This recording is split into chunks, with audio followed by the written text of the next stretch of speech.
Hi, ఈరోజు మనం గుత్తి వంకాయ ఫ్రై చేసుకుంటున్నాం. దాంట్లో కావాల్సిన పదార్థాలు అయితే చూపిస్తారు రండి.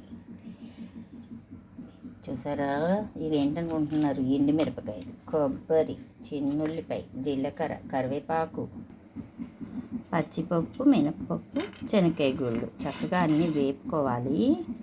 వేపుకున్నాం. వాటిల్లోనే కొంచెం ధనియాలు వేసుకోవాలి. చూసారా, ఇలా చక్కగా వేగాలి. సిమ్లో వేగితే బాగుంటుంది.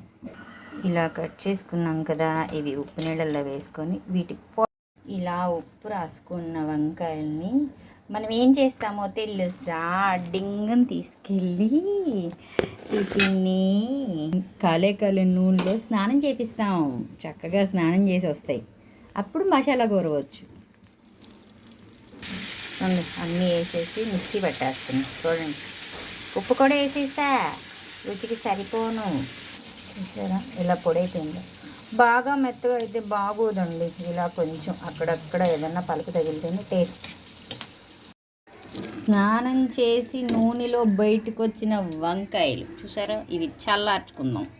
చక్కగా ఆయిల్లో స్నానం చేసి వచ్చిన వాటికి మసాలా పొడి పెట్టా. చూసారా, ఇలా పొడి పెట్టేసేసా పొట్లో. చూడండి,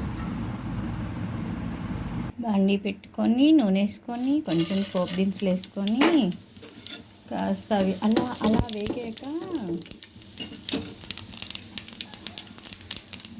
కొంచెం కరివేపాకు వేసుకొని చప్పట్టలాడాక చూసారా, కాస్త కొత్తిమీర కూడా వేసుకుంటే టాస్క్ కంప్లీట్.